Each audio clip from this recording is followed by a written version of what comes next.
You know, I think I might just throw a small block in the RX-7 and get rid of it. Oh, no, not this one. Not this one. I've got another one. This is the one I was talking about. So yes, I do have another first gen RX-7 that I don't really know what I'm gonna do with. I got it because a buddy wanted the 6-liter pretty bad, and he offered this. It's just a roller. Obviously, as you can tell by how high the front end is. But he offered this, and I was like, sure. I'm not really gonna use the 6-liter anytime soon.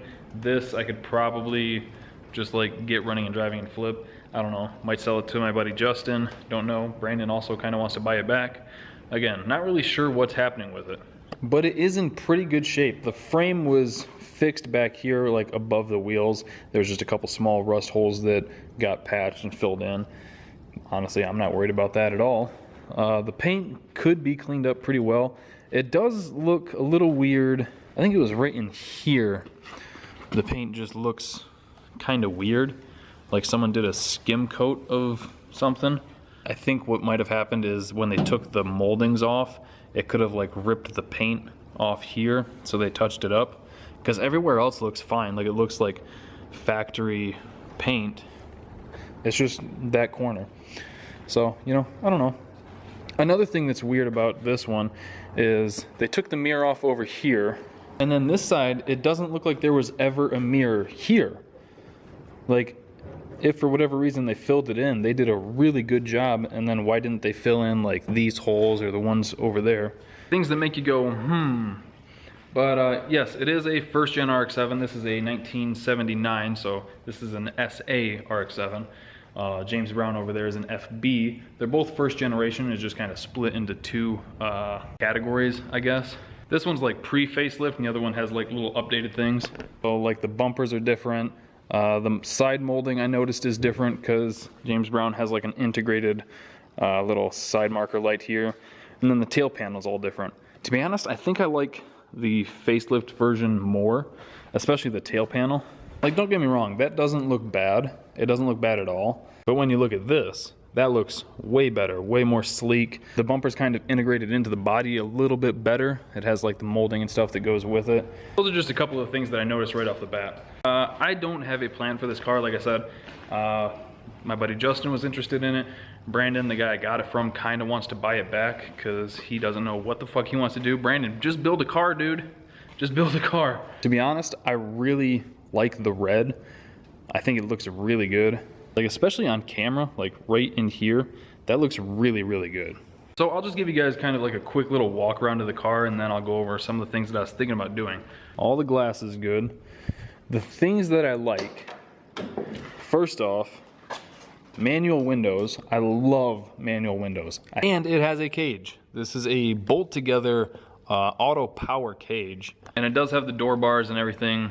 I don't like that it's bolt together, but when I looked up this cage, this is an $1,100 cage. I could not believe that. So I don't know. I've had thoughts of taking this cage out and putting it in James Brown just so that there's something in there. I know it's not the greatest cage in the world, but something's probably better than nothing. Then there's the argument of putting a cage in a street car, but if I'm gonna run at the track, they'll throw fits pretty quickly. And then I figured, like, since it's bolt together, I could just put this main hoop, like this 4-point, in James Brown, and that would be probably enough to run to 10s, I think. I don't remember, to be honest. I mean, it's a nice cage, don't get me wrong. It is a nice cage. It's just bolt together. Like, all through here is good. This front hoop could be a little further forward, and I would like it if these like snaked there a little more. And then this seat, this is as far back as it goes. He said the guy he bought the car from was like 5 foot tall, so like my head's right here. Ended up soaking both door hinges in WD-40, and it actually closes really good now. And then the engine bay looks to be pretty much bone stock as far as I can tell. So I don't know a ton of history on this car, but I know that Brandon, the guy I got the car from, the guy he bought it from, I'm pretty sure was setting it up for like an autocross kind of road race deal, which is why he has that cage in it. And there's like a brake, like a manual proportioning valve and stuff next to the seat. And then this is where a battery cutoff switch was. Like I said, I'm not really sure what I want to do with it just yet, so that's kind of like half-heartedly the point of this video. I know that I shouldn't keep it just because there's too many projects as it is. There's Goldie Hawn, James Brown, the S10. I eventually want to, God, look at all the cap prints on this car. Jesus Christ. But eventually I need to get back to work on this. This thing runs and drives. It just sits. I might actually fire it up later today and take it for a little spin. And then I've got that diesel that I need to fix up. I got a new wheel bearing for that. The dune buggy, I was debating on doing like a little quarantine build for that, just because it's been sitting for 2 or 3 years. So it's not like I need another project car, especially one that I already have. So it's got to go at some point. It's just how I want to go about getting rid of it.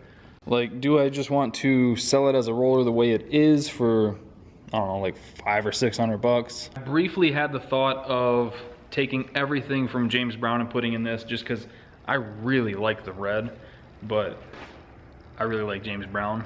For some reason, that car has a tug on my heartstrings. Check it out, new merch, Teespring, go check it out. I don't know. I was also debating on taking the cage and putting it in James Brown, like I said, just so there's something in there, and that's probably what I'll do. I think the most like realistic thing is to take the cage out of this, get it all cleaned up, and then I've got a good chunk of stuff to get it running and driving with a small block and a 700R4. I've got a drive shaft, I've got a trans cross member.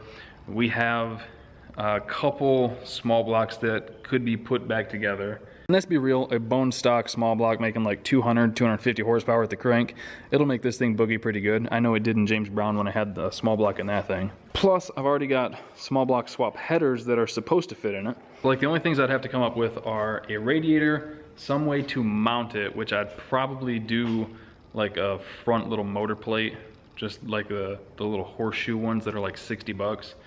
I've got a transmission cross member. I've got a 700R4 over at my dad's place. I'd need a converter.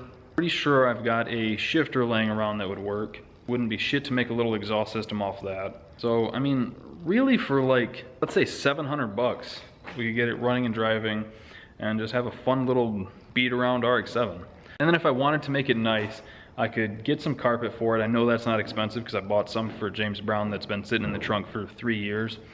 I could take the seats out of James Brown because those are actually red, and I could throw them in this. This has most of a dash. I could make some little filler panels to make that look pretty nice.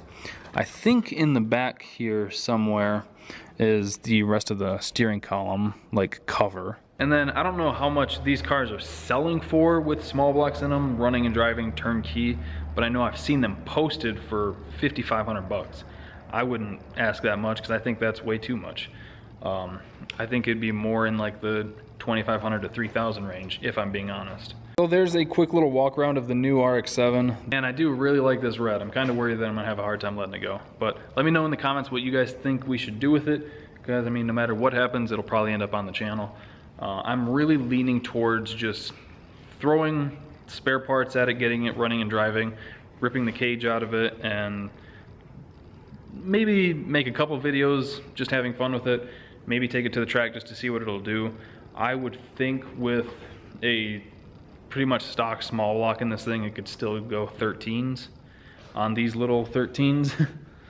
But let me know in the comments what you guys think. Hope you guys enjoyed the video. Thank you for watching. Thank you for liking, commenting, and subscribing. We'll see you next time.